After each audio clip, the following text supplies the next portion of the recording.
Hello and welcome to Fat Mascara. I'm Jen Sullivan. And I'm Garrett Muntz. And I know we've told you guys this, but we do a clap to sort of align our audio. And this ties into, so I just did it and I was like, ow, because Garrett and I have both been traveling and I was wanting to hear about your travels first, but now I can't. Now my hand hurts and I have to tell you what happened to me in Germany. Tell me.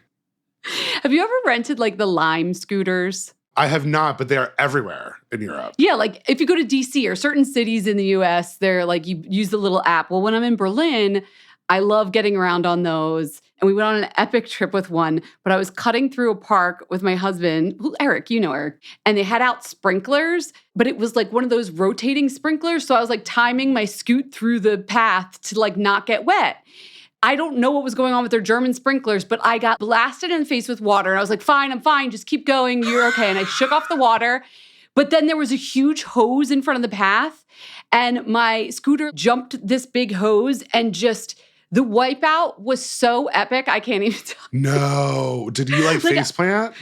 I went down and it was like, you know when things go in slow motion when you're like, things are going bad? Like I remember looking down and seeing my hands on the gravel and being like, wow, I'm not stopping moving. I'm still sliding. Oh my God. Look, I have road rash. Whoa. I have road rash on my palms, my whole side of my arm. Plus it was wet gravel. So I was like soaked. It was so bad, but my palm still really hurts. It got like really scraped up. Have you been putting like ointment on it or something? I have. I feel like every other episode I'm asking the listeners for their burn and or injury recommendations. I am the most accident prone person. You'll get to know this about me. Oh my gosh. Anyway, hi everyone. Remember Garrett, our contributor, he's here too. How are you, Garrett? I'm good. It's like full on summer. It is. No clapping for me this summer though, while I heal. Yeah. you have like a hands-free summer. You need to like wrap them up in mittens or something. I could do that, a little pot holder action. You know. First of all, if you don't follow Garrett on Instagram, go do that at Garrett Muntz because he like gets facials on Fridays and takes us along. But you also have all these travels. And I haven't talked to you in about a month. There's one trip you went on that I really need to know about. Okay. We can talk all about it. So yeah, June was a busy month for me travel-wise. I'm very lucky that I get to travel a lot for work, and I really love to travel. It does not feel like an obligation. It feels like a treat.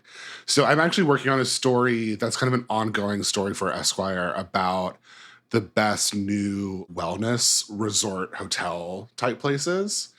Okay. Because wellness travel is a big interest of mine. I feel like it's such a big thing now. And it's only getting bigger. Like everyone wants to attract a wellness consumer to their hospitality establishment, whatever it's a hotel or a resort or whatever. So there's a lot of new cool ones opening up this year. And I went to one recently in Dubai. This is the one I want to know about. I was there, yes, basically the first week of June I was in Dubai, which if you're ever thinking about going to Dubai this summer, I would urge you against it because it is very hot. Okay. Even like the first week of June, I was like, it'll be fine. They're like, just so you know, it'll be hot. I literally walked out of the airport to the car, and in that 30 seconds, drenched in sweat. Did you spend a lot of time outdoors? No. Basically, when I got there, they gave me a tour. Wellness is indoors, everyone. Wellness in Dubai is indoors. Yeah, everything is indoors. The first thing that I did when I got there was I had a tour of the whole hotel. And the manager was showing me, she was like pointing it across the street. She said, oh, that's like this really good mall. And I was like, can I walk there? She was like, absolutely not. And I was like, but it's right there. And then she was like, we don't walk in Dubai. Really? Like they're taking cars everywhere? Yeah. She's like, it's too hot to walk.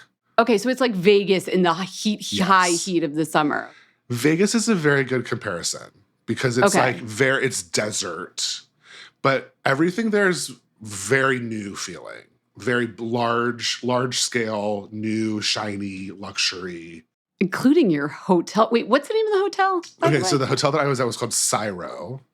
Okay. And it's it's owned by the same company that owns like One and Only, which is a very famous wellness resort chain.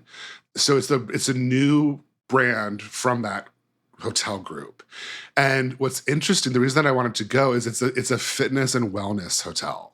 No, fitness and recovery hotel. Please tell me about this. Tell everybody about your room. My room was what they call a fitness suite. The room was gorgeous, absolutely beautiful. But in my living room was a treadmill, a stationary bike. I don't know what they call it. I'm not a boxer. One of those bags that you hit if you're boxing. A full-size punching bag. That was the one that got me as you were like scanning the room with your camera. I was like, that is like a professional grade punching bag hanging from the ceiling. And then also like a full set of weights. Like it was wild. And a bench. And a bench. Like you didn't have to go to the gym. You had a full gym.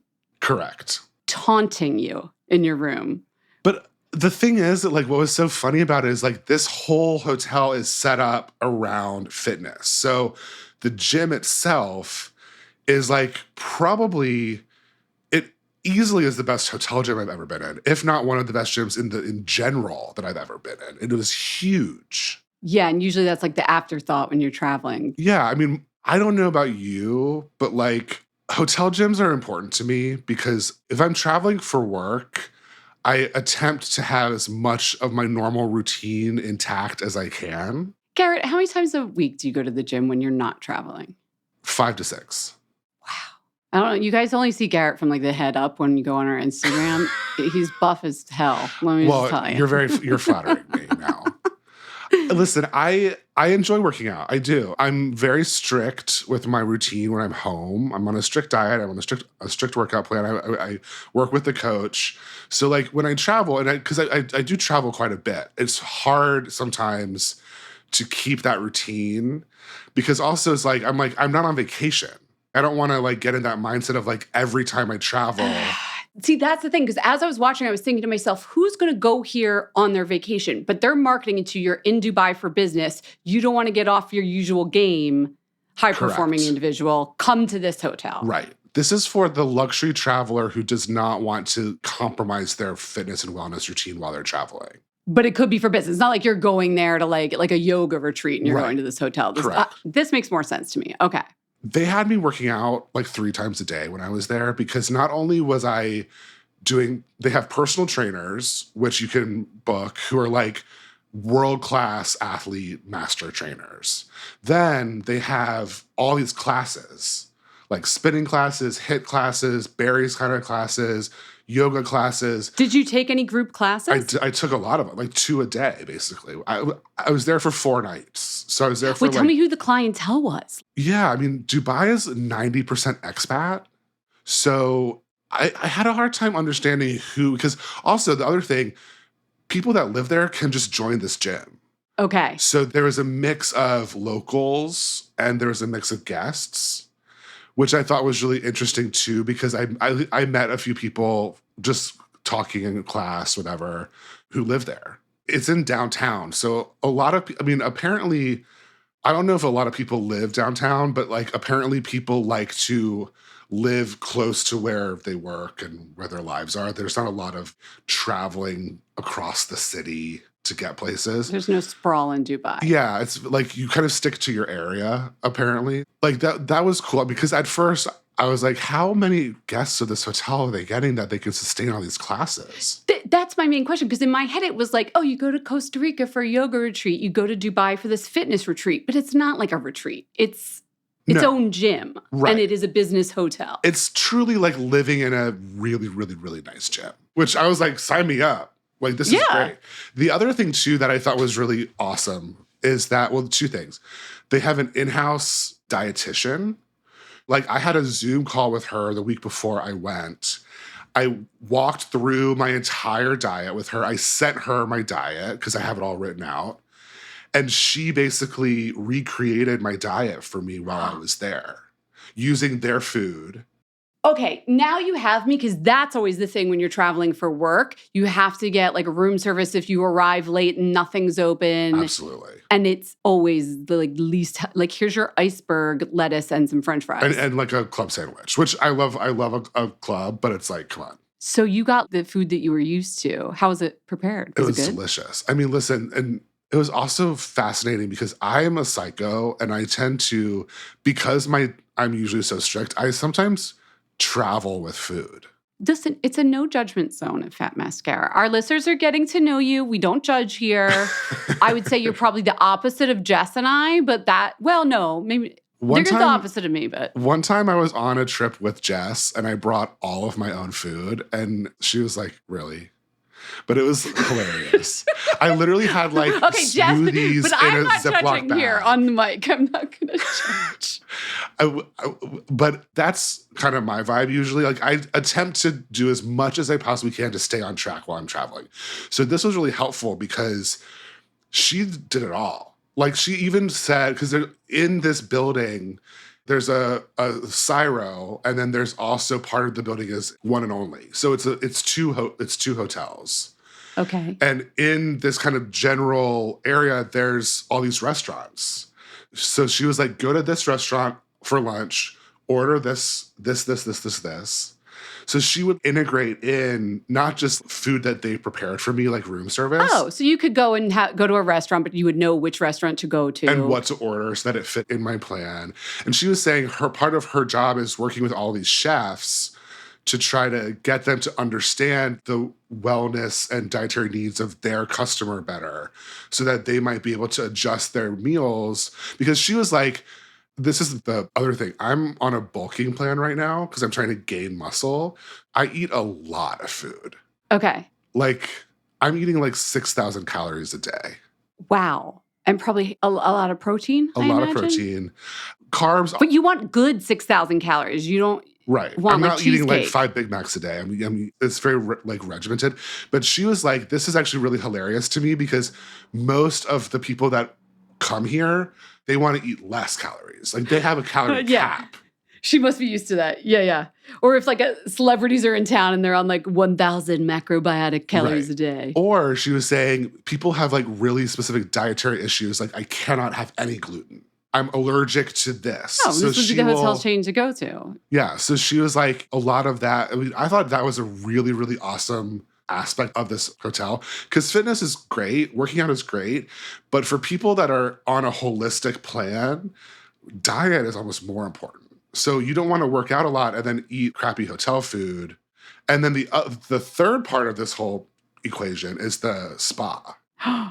Now you're talking my language. Listen, the spa's wild because it's not like a go relax, I'm going to get like a wonderful facial. Everything is recovery focused. So the facial that I got was called like a skin workout. And it was like a super intense lifting massage. Did they get in your mouth? They did not do the mouth. Okay. I will say I got what they call the like modular massage there. Probably the best massage I've ever gotten in my entire life. That was your full body massage? Full body. What made it so great? It was one of those like sports stretching massages. Were you dressed in like loose pajamas? Oh, no, I was naked. Okay. But he was like twisting me into a pretzel. Okay. Wait. So you're naked and like, because say you're stretching your hamstring, right? Right. We can all picture the stretches we've learned for our hamstring. If these are assisted stretches and the things are flying free. Yes. Well, listen. Am I being squeamish? No. That's a lot of exposure. It can be. I mean, they were very professional with like the placement of the towels and sheets and stuff. Oh, you have a sheet on you. Yeah, you have a sheet. It's okay. It's like a real massage, like a regular massage where you have like a thing on top of you. Like a thin sheet, right? That they move as they like are positioning you. Yeah, it was much more what I call active in terms of. I love an active massage, like a Thai massage. Oh my God. I love, but you get to wear the nice loose pajamas for a Thai massage. True, so because you're like all over the place. Oh, that sounds good. Truly, if someone had walked by this room, it would have sounded like I was getting tortured. The sounds that were involuntarily coming out of my mouth as he was like twisting me in ways I did not even think that I could be twisted. While you're naked. While I'm naked. Why am I getting hung up on this? Don't be a prude, Jen. The other thing too, like on that topic though, which I thought was really interesting, I had the same guy for all my treatments. And on the last day, I asked him, I was like, do you guys usually do this? Like, is it split gender because of the cultural, like the Middle Eastern culture of like, do you only work on male like clients? And he was like, it used to be that way. that we were completely separate and you would never have a female male mix. He's like, that's changing a little bit with all of the kind of tourism and expats coming in.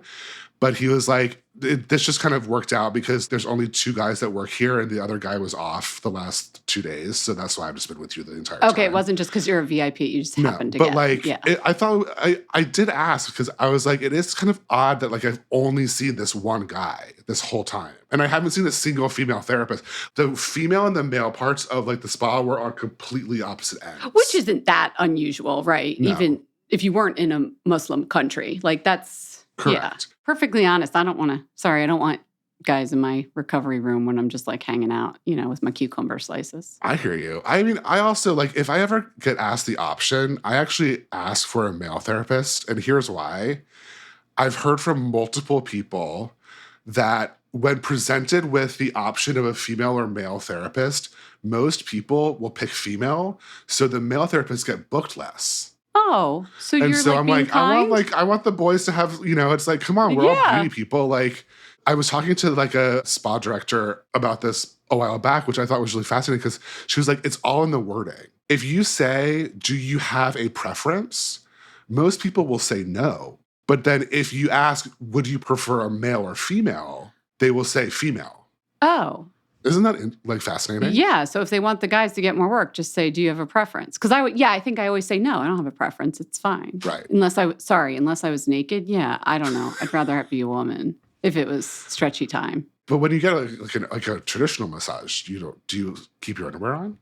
No, then I'll be naked. But I'm picturing the stretching I do, and I like a really stretchy stretching, and I'm quite flexible. So like, yeah, it's just I'm just picturing. I'm sure I'm not nearly as like flexible as you. I will say I also got an additional assisted stretching session, and that was different. That was clothed.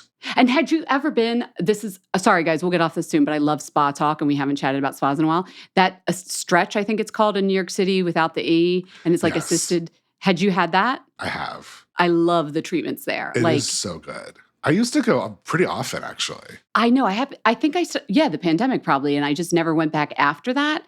But it's like you feel like you're getting a little bit of, like, I'm not going to do that kind of stretching on my own. And it's not enjoyable. Totally. And like for me, my reference for stretching is like what I did in like JV lacrosse, like growing up. Like it's not like little butterfly sit, some hop, pull the leg back. Yeah, like that's my stretching. So like when I have someone that knows what they're doing and can actually stretch me properly, it makes a complete difference. Yeah, we don't just want you to bulk. We want you to bulk in a movement-based way with nice, stretchy, long, lean bulk. I can't picture. When people bulk up, like it can get blocky. I feel like a stretched moment would be nice for That's true. Right? I mean, like mobility is very important. Mobility, thank you. That's the word I was looking for. Like that's something that I need to work on, especially with my legs and stuff. It's like we all have it. Well, you're such an optimized bro. I feel like that's next up on the Garrett improvement. The what? I feel like you're one of those guys that like, you're an optimized, like what's my heart rate? I'm good. And once you're at your muscle place you're happy with, and you move on to like, okay, now I'm going to learn stretching. I admire that about you. Thank you. I mean, I have an innate curiosity towards like, I mean, we all do as like, beauty editors, right? Like for bodies and like all that stuff. I think it's also fascinating what our bodies can do. Yeah. Next time you're in Dubai, you have a place that can host you. I think that we have ended the wellness portion of the podcast. I'm sitting here thinking, when's the last time you've been to the gym, Jen? Should we talk beauty, do a little news? What do you say? Let's do it. Let's get in that news.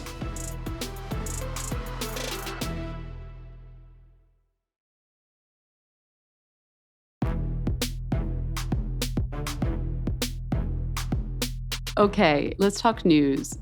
Garrett, you got so excited. You texted me. You were so excited. You're like, ASPS is out. I was like, you're such a beauty nerd, and I love it. Tell everybody what's going on. So this week was big because the ASPS dropped their annual survey. If you don't know, it's the American Society of Plastic Surgeons. And every year they do this incredible survey where they basically survey all of their members, which is 92% of plastic surgeons in the country, I think they said. And they break it down, what procedures they've been doing, who they've been doing them on, how much they cost. It's like, it covers everything. And then they kind of compile all these stats. And it's a fascinating look into kind of not just the state of aesthetic procedures in general. They also track Yeah. minimally invasive. I know, because there is no parallel thing in the dermatological world, because I've looked where all of the dermatologists, because not all dermatologists are cosmetic dermatologists or working in aesthetics. So I always feel like this is the survey that gives us like an idea of what's really going on in America, because they're also doing Botox and fillers on top of surgeries, right? Totally, yeah. I mean, granted, like a lot of people are now getting Botox from other providers, but I think that like what you said, this is a really good indicator of where things are going, what's happening. As journalists, we use this a lot. Like I just wrote a story last week about male facelifts, and I was like, oh my God, the stats just came out after I filed this. It's like I had to use the like 2022 stats.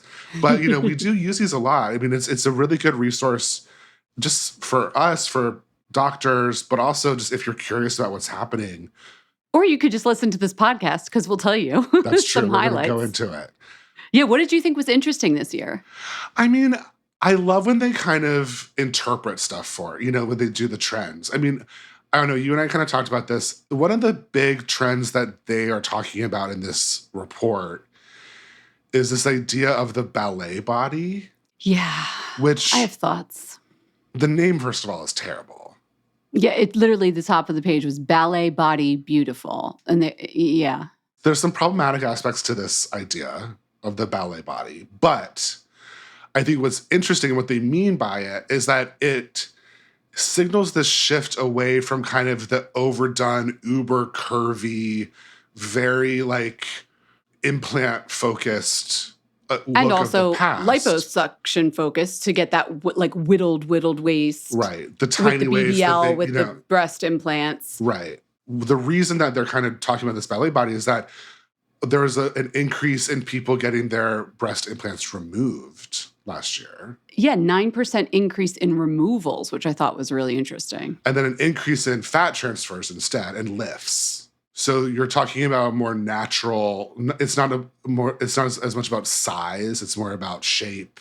That was the thing that they were saying about the ballet body, is that it's almost like an athletic, more balanced body. Yeah, I'm not applauding this by any mean, though, because at first I was like, oh, maybe this means we're going away from an overdone look or what's natural. And then I'm like, now you're just going towards another highly unattainable without surgery Right. body trend, you know?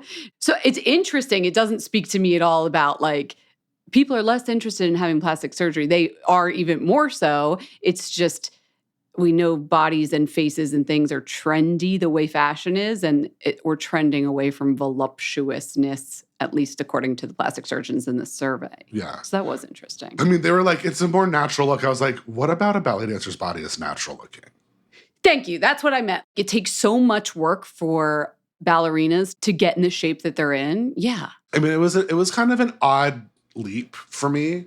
Like, I feel like we could have celebrated a literal reduction, right? It's like, it's more about natural. It's more about kind of feeling better and like using your own body in terms of adding stuff to it. Yeah, with the fat transfer, exactly. Like just optimizing what you do have, not changing who you are. Totally. Instead, they took it to, nope, this year we want to look like ballet dancers. Which is a little, I mean, whatever. But I also think what's interesting is that we've all been hearing, they definitely confirmed that a lot of the procedures now are to deal with things like loose skin from weight loss drugs. Oh, we saw this coming when Ozempic started getting popular. From a million miles away. But it is interesting now to have statistics to back this up, right? The idea of like tummy tucks, like skin reduction, skin tightening procedures. I think that's really interesting. And also it goes into face too, because a lot of people, like their like facelifts increased by like 8 or 9%, I think, this year.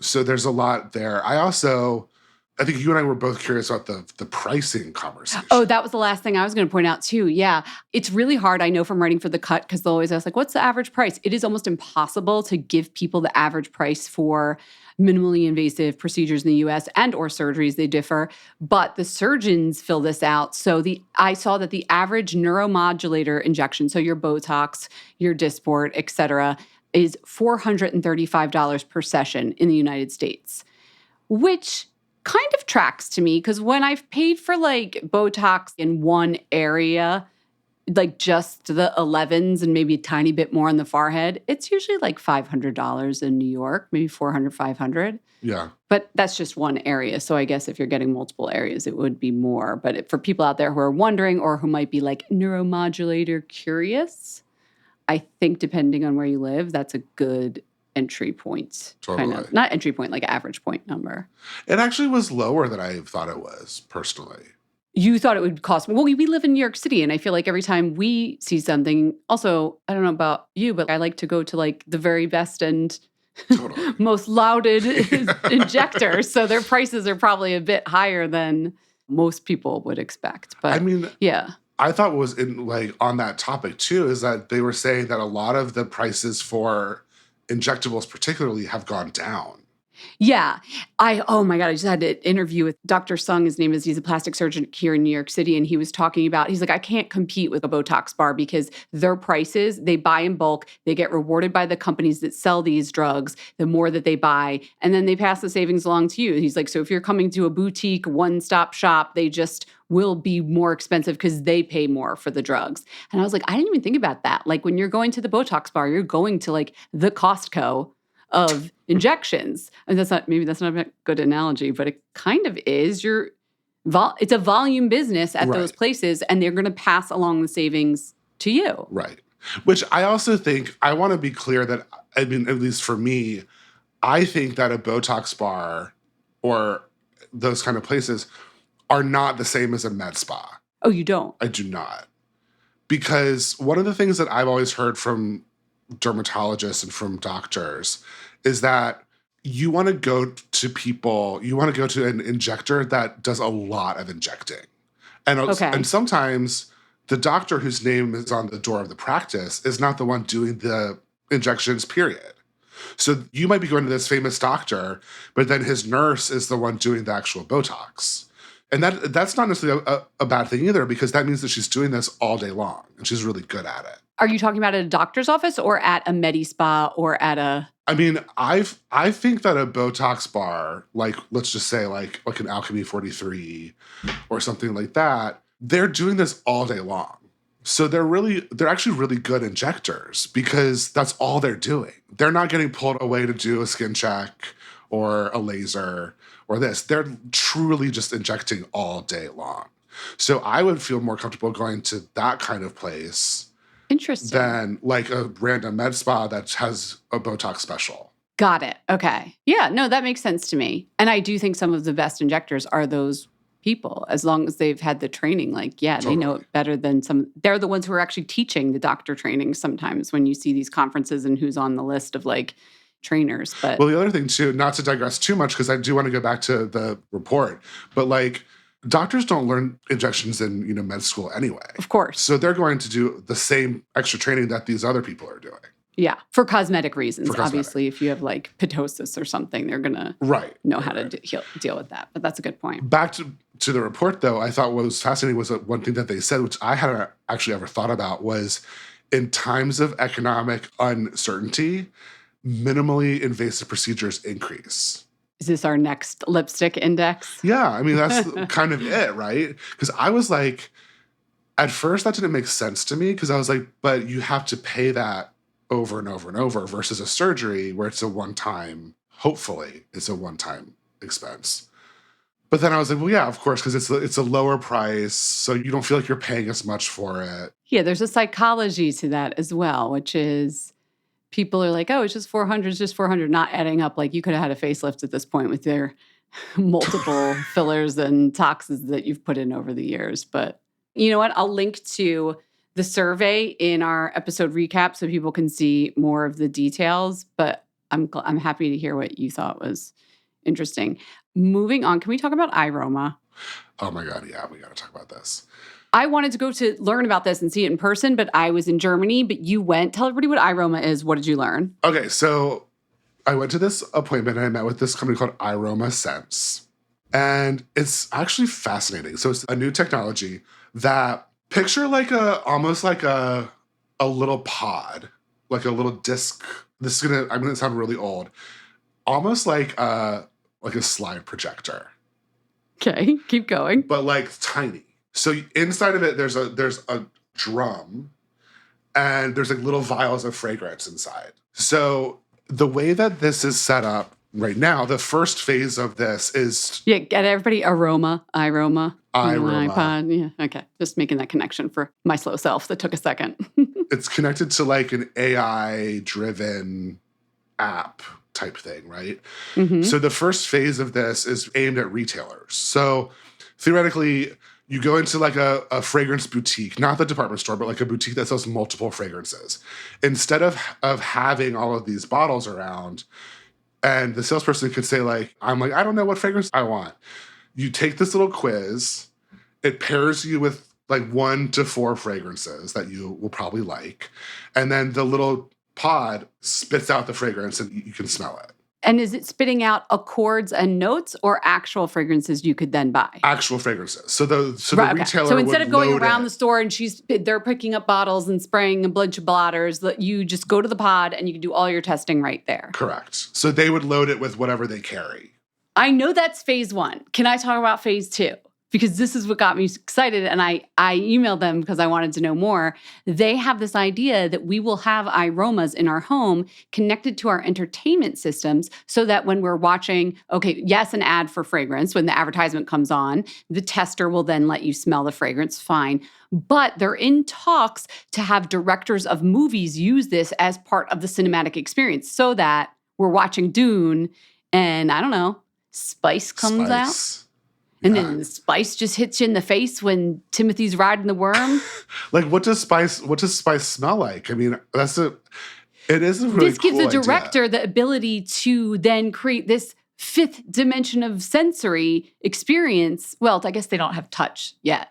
No, they do. Sometimes you go to those IMAX and it vibrates the whole theater.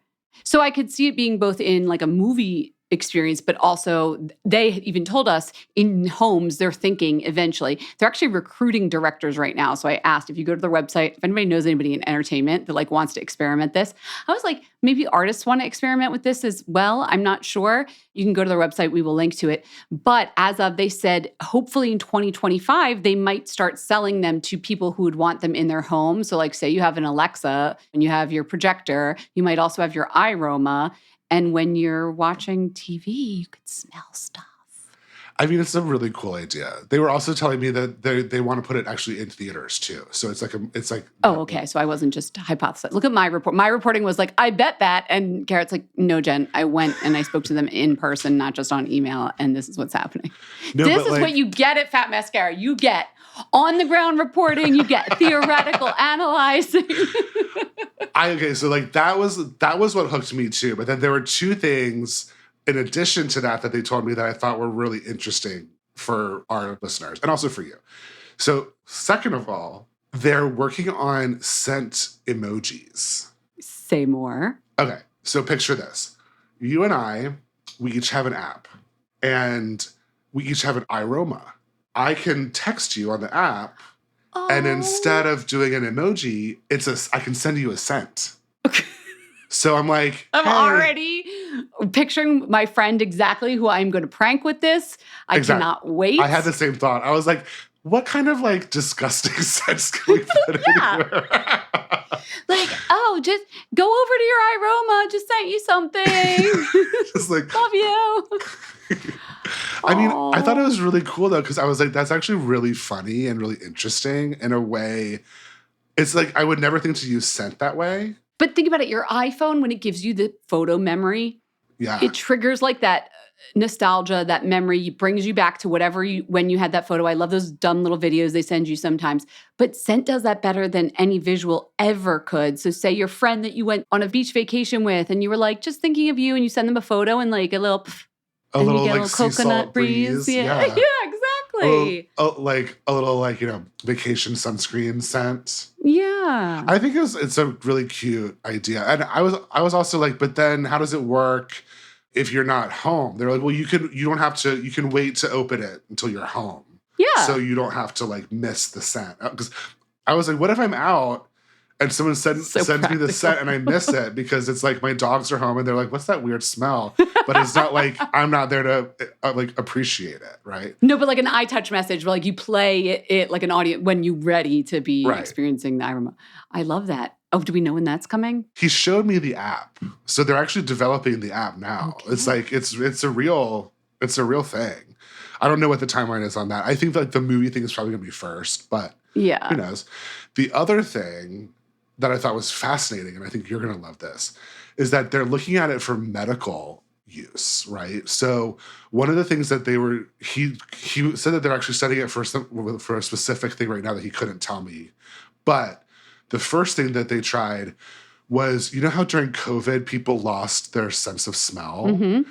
So apparently, I don't know enough about this, but apparently the way that you treat that is a really antiquated, traditional way. Like you have to go to the doctor's office like 3 times a day and like do this whole therapy. So they were starting to use this as an at-home therapy. I wrote about this for Elle during COVID. There are anosmia. P.S. By the way, I have to point out, I made a mistake last week for those people, eagle-eared listeners. I said hypersomia when I meant hyperosmia. I was talking about the woman who could smell Parkinson's disease. I don't know if you saw that story in the New York Times. Hypersomia is when you like sleep too much, I think. But I meant like olfactive, like hyperic. Anyway, I spelled it right on everything. And I was like, I know our listeners are really smart. And people are going to be like, she pronounced that completely. I knew I pronounced it wrong. I wasn't ready to re-record it. Anyway, going back to anosmia, which is the lack of the sense of smell. Yeah, and they send you like a eucalyptus, a lemon, sense that you know, and you have to sniff them a bunch throughout the day and tell yourself lemon while you're smelling lemon, sort of retraining the connection between the olfactive receptor and the brain. But yeah, you have to buy a special kit for it. But if you had an iRoma and you had this issue, medical uses. I just think it's really, and then he was saying that there's a specific disease that they're like doing a clinical study with it for now, which I was like, when that was ready to talk about, call me because I want to know. And Fat Mascara Science Corner needs to know. Yeah. Yes. Okay, iRoma. We should link to it so people can check it out. You can't buy it yet, by the way. Don't get too excited, people. Apparently, the only stores that it's in so far, in terms of the retail use that I was mentioning, were in Japan, but it's coming to the U.S. I just think it's a really fascinating way to think about scent, all these different ways that we can interact with it that we don't already. Also, it makes the shopping experience fun, like entertainment. Like you're not just going to the store. This feels entertaining. Totally. I would go do it just to do it. Yeah. Speaking of entertaining, Garrett and I, as our last little news item here, we have an experiment we want to do with you. So bear with us. But I noticed there's this brand, Lovely. They do an app for like face yoga. And they did a survey to help market their product, obviously. And I was looking through and I was like, interesting, fine, whatever. One question that stood out to me was, who do you trust for your skincare advice? And of 2,000 survey participants, 36% they said they talked to a doc or an esthetician. That's who they trust for skincare advice. 18% went to Google. 17% went to beauty influencers. 16% asked their friends. 1% asked Chat GPT. I'm sure Fat Mascara was not a suggested option for this answer because that should be way up there, but I'll just say. I was going to say, what about beauty journalists? Exactly. What about us, guys? Well, no, people apparently want Chat GPT. And I was like, oh, it's only 1% now, and I'm sure this will go up. We're asking Chat GPT and other programs like that to do so much other stuff for us. Of course, people are going to be asking it for skincare advice, but I never have done that yet. Have you? Okay, so I actually have. And was it for a story you were working on or just curiosity? So I started to work on a story earlier this year, and I had to put it on the back burner, but it's still hopefully going to happen at some point. I basically asked Chat GPT to create a skincare routine for me, and I was going to follow it for like 3 weeks. That's actually a fun stunt journalism idea. I approve. No other editors steal that idea, please, until I can publish it. But it's actually really interesting. Let's do it. I don't know if we're going to do it live. This is our fun experiment. I think we should do it. Garrett likes to prepare, and he's like, well, how's it going to? I was like, we're just going to wing it. We're going to see what happens. ChatGPT might send us down a route. I'm curious, what skincare question would you Google? I know we know a lot about skincare, but like, what do you like? And I'm going to ask ChatGPT right now. I have my little ChatGPT open. I mean, I feel like I would Google like a really specific question, like how do I get rid of a pimple? Oh, I could get more specific than that. How do I get rid of a sebaceous filament that doesn't exist? Oh my God, that was the first thing I tried was sebaceous filaments because I was like, but they're not real. And ChatGPT might think they're real. Okay, getting rid of a pimple. This is ChatGPT is going to tell you getting rid of a pimple depends on several factors. But here are some general steps. Keep the area clean. Duh. Sure, fine. Avoid squeezing. While it may be tempting, squeezing or picking at pimples can worsen inflammation. Everybody knows this. Use over-the-counter treatments. Benzoyl peroxide or salicylic acid can help reduce oil production. And that's a gross simplification, but go on. And unclog pores. Correct me if I'm wrong, benzoyl peroxide does not unclog pores. No, but sal acid does. Sal acid does. Okay, so that was already wrong. Yeah. Okay. Are we now telling you why it's wrong? No, I'm just curious because as I'm reading, I'm like, let's see if I agree. Semantically, that's a little bit tricky. Yeah, that might confuse someone too because they might then think, oh, I'll get benzoyl peroxide because that'll reduce oil production. No, will unclog pores. That's not how that works. Anyway, apply topical treatments. If your acne is more severe, a dermatologist may prescribe topical treatments like retinoids or antibiotics to help clear up the skin. Fine, true. They might also, there's like, whatever, I won't get into it. Why am I being nitpicky? 5, practice good skincare habits. Okay, here's what Chat GPT thinks are good skincare habits. Ooh. Moisturize with non-comedogenic, like in parenthetical, non-pore clogging products, and use sunscreen daily to protect your skin from sun damage. That's it.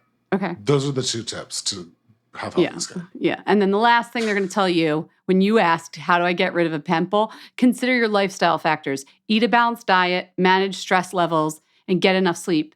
This can contribute to healthier skin. And then it tells you if it's persistent or severe, consult a dermatologist. If a junior editor turned in this article to me, why am I taking this to be like Chat GPT is taking the job of journalists? But like if I got this article, I would be like, there's nothing of value. And it's just so vague as to be not even helpful. I'm going to ask it how to squeeze a pimple. How do I pop a pimple? I think it's pretty, this is the thing too. What I learned when I was kind of playing around with it. Also, after the squeezing one, I think we should try something else. But I want to know what squeezing is. You know what I've noticed? Okay, this is another one. It's telling you to get an extractor. It's going through, it's saying use a sterile tool. And it's recommending a comedone extractor. I have found Chat GPT, because it's pulling from, I believe, so many pieces of lifestyle journalism that are linked to affiliate links to buy product. It's very consumeristic. It's always telling you need a product, a tool. That's its first thing. So I'm sorry, how many people do you know that have an extractor? You know, the stainless steel loop. You guys know what I'm talking about, that you rock gently over a comedone. Like, very few. I don't know, you can use Q-tips and like put your finger. Anyway, what do you want to ask it? Let's keep going. I'm curious. I want to ask it for specific products. Okay, let's hear. So let's say I have oily skin. What product should I use? Okay. That was very vague. Let's see what it says. Oh, okay. It's going to give us product categories. It's not giving brand names. Interesting. So it's telling you, cleanser, use a gentle foaming or gel cleanser that, oh my God, that is specifically formulated for oily skin. Thanks, girl. Thank you for that. Girl.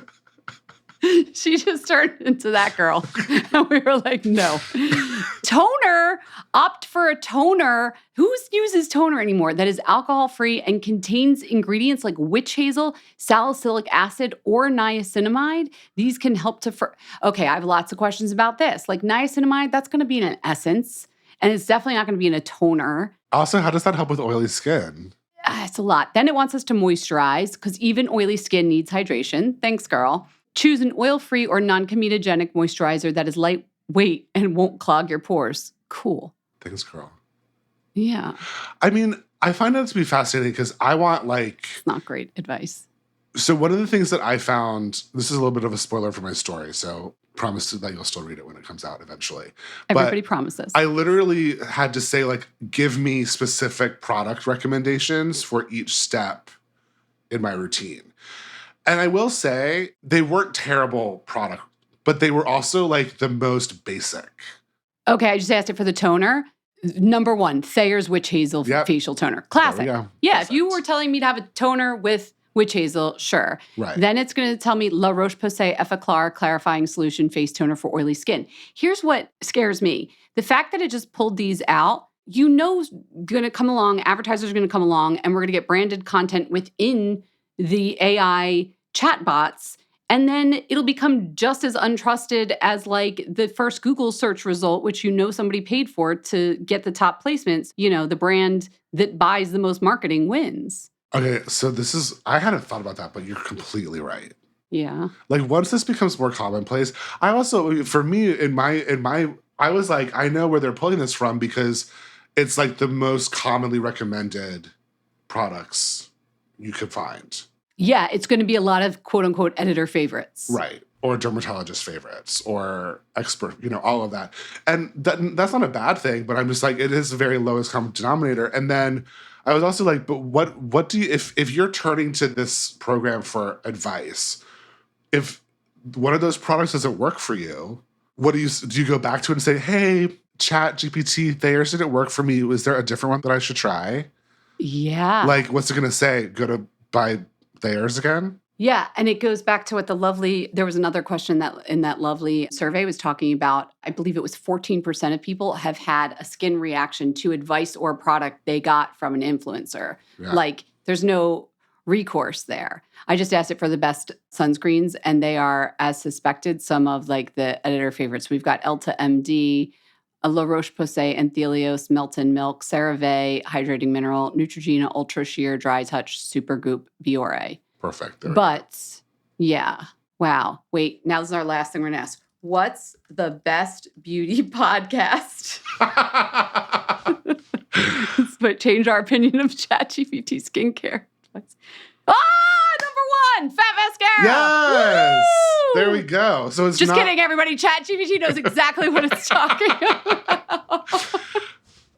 Oh my. I can't be rude, though. Let me just name the other ones. Number 2 is The Beauty Brains. 3, Breaking Beauty. 4, Natch Beauty, which isn't airing anymore. 5, Glowing Up with Esther and Caroline. And 6, Beauty IQ Uncensored. Oh, I don't know that one. I don't have to go listen to that. I'm sure some of our listeners listen, so I got to ask them about it.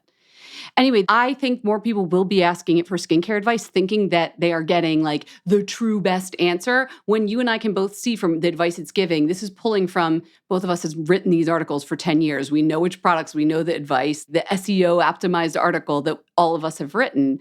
So I don't know that you're getting any more valuable advice. It's not like there's a dermatologist that Chat interviewed. Right. One of the things that I'm curious about is that, I don't know if you've used the Bing version of ChatGPT that's like integrated into their search engine now. I haven't yet. In fact, I turned off the Chrome Google extension for that because I found like a way to get it not to show because I was getting so pissed at it because it was so wrong so many times. But what is the Bing? So the Bing is interesting. I had a training. They did a press training with me, whatever, how to use it for work. And what's interesting is that on theirs, it provides sources. I like that. So it'll say like, this is where we found this info. Right, because it's still a search engine. So it's acknowledging that it's pulling from searched materials, whereas ChatGPT wants us to believe, for legal reasons as well, that it has used all of human knowledge and not just articles both you and I have written that are now, we're not getting any, remuneration for helping feed ChatGPT advice for people. But everybody can feel where I'm going with this conversation. Sorry. Speaking of that, if you really wanted to get shady, yeah, I one time said, please write like a story in the voice of Garrett Muntz. And it did. Do you think it was your voice? It was like a computer. It was not like my actual. But you saw your ticks. Like I have things that I have to look back for to make sure I didn't do it too many times because I know what I do. It will reveal all of your ticks, and it is shady. Okay, I'm going to do that when we are done recording. I already know what it's going to say. The key is, I don't know why I always say this, key is some word I use a lot. Oh. And, oh no, I'm embarrassed. We all have those. Oh, that was a fun experiment. I'll link to the survey, by the way, so you can see what that is. Obviously, everybody knows where to find ChatGPT and Bing search engine. So see what you think of the beauty advice it gives, but keep listening to our podcast. On that note, I agree. Yes. Can we take a quick break before we do Raise the Wand? Let's do it.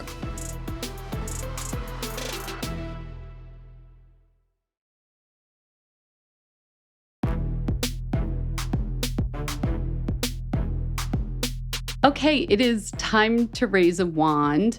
We've been asking people to call us 646-481-8182 and let us know what you want to hear about, like ask us questions.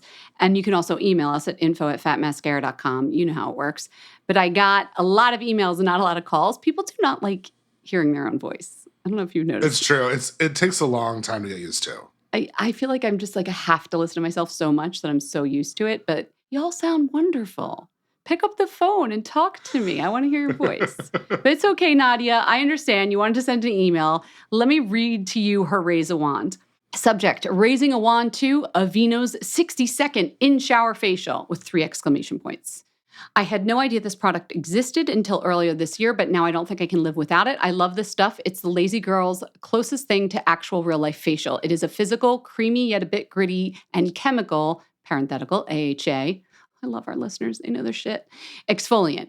You use it in the shower 1 to 2 times a week. You moisten your face, apply the product evenly in a thin layer as you would a mask, leave on for 60 seconds, then massage in a circular motion before rinsing off. It works with the steam in the shower to deeply but gently exfoliate dirt, oil, and dead skin. It's affordable, and some say it's even a dupe for the $200 Goop exfoliating instant facial. Okay, Nadia. Okay. And because you're only using it once or twice a week, its product lasts forever. I'm still in my first tube. Give it a try and let me know your thoughts, Nadia from Toronto.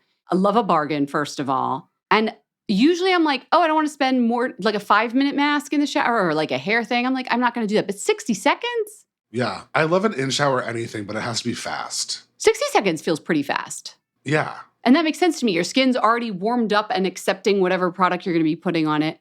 The only thing I will say is I hear Caroline Hirons in my ears.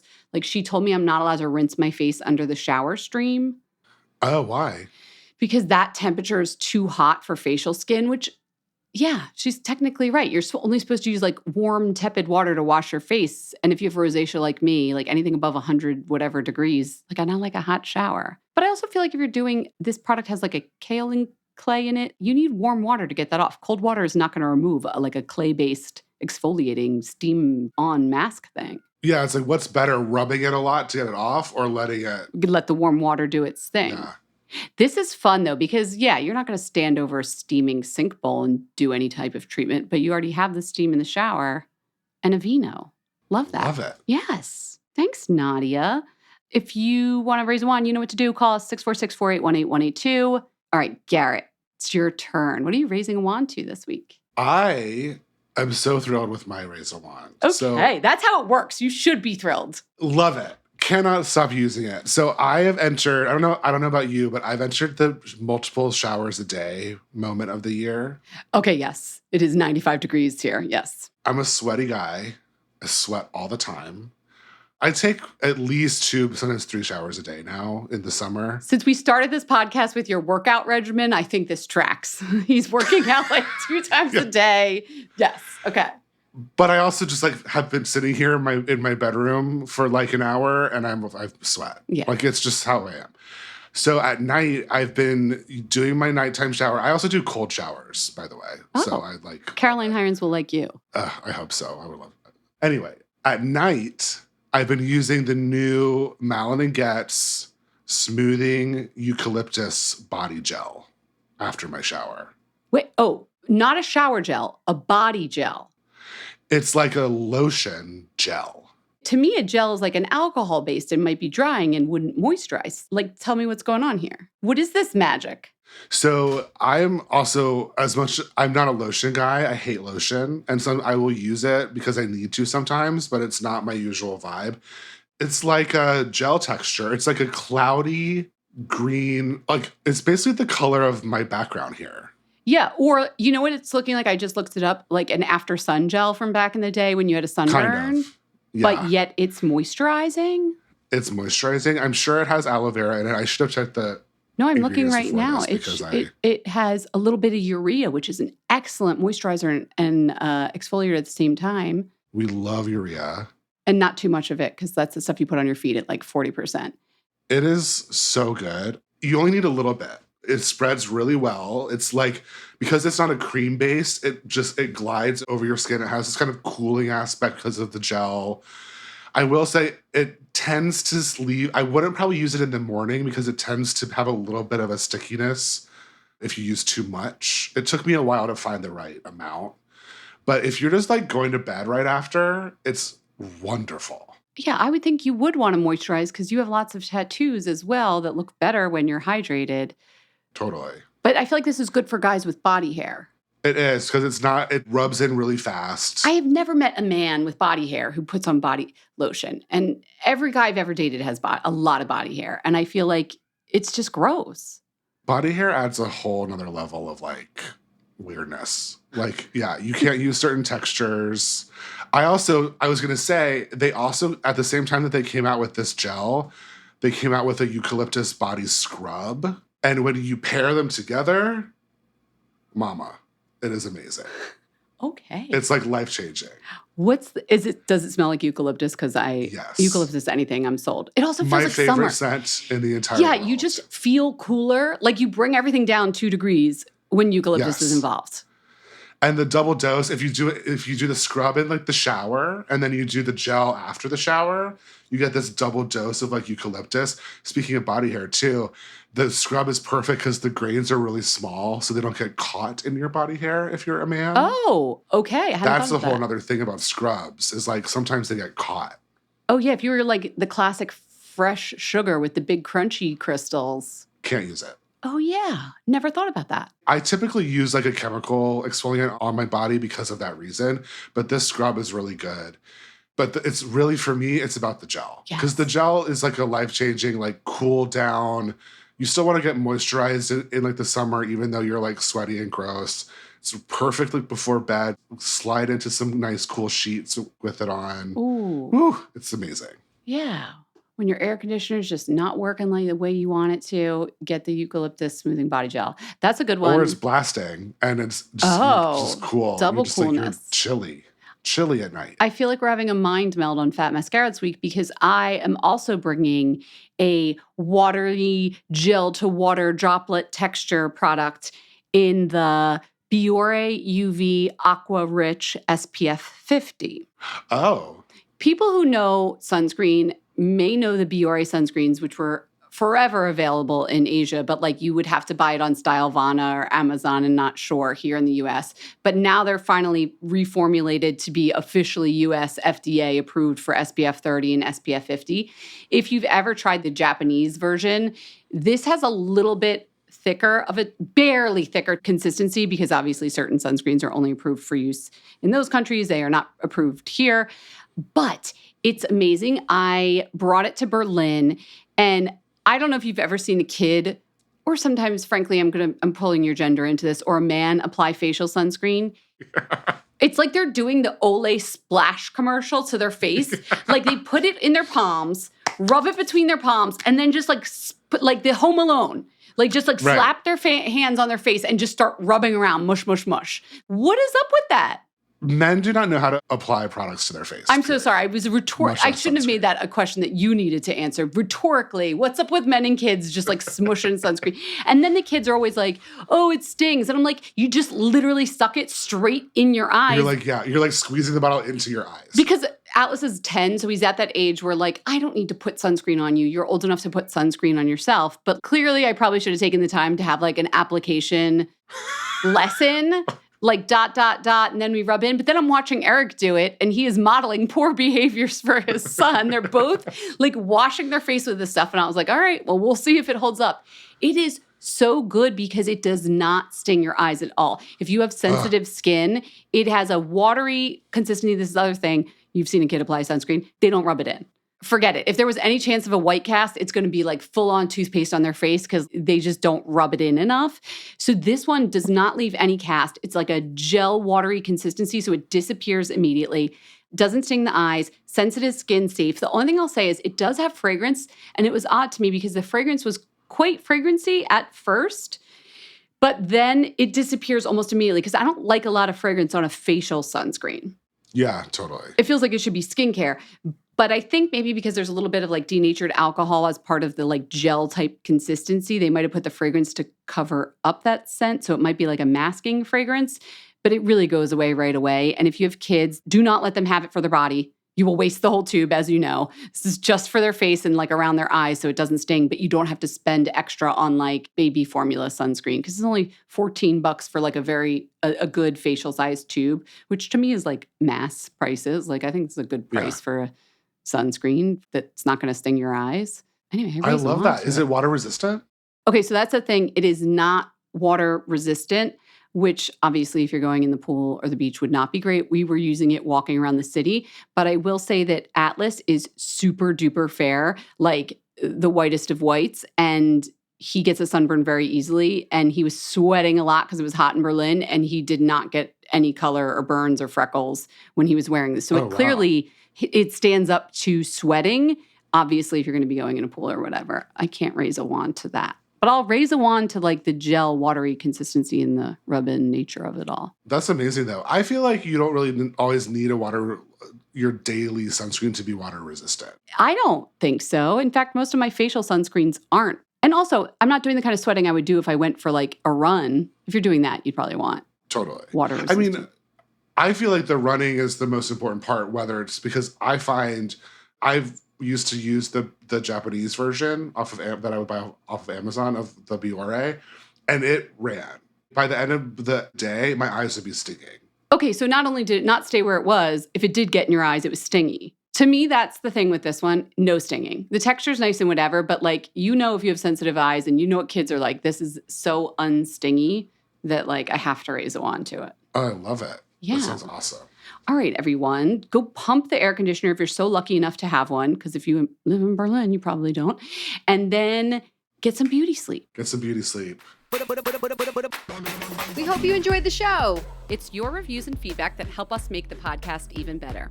Head over to iTunes to rate and review us, or email your thoughts to info@fatmascara.com. We also want to answer your beauty questions and hear what products you love.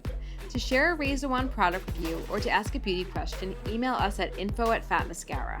If you send it as a voice memo file, we can even share your voice on the podcast.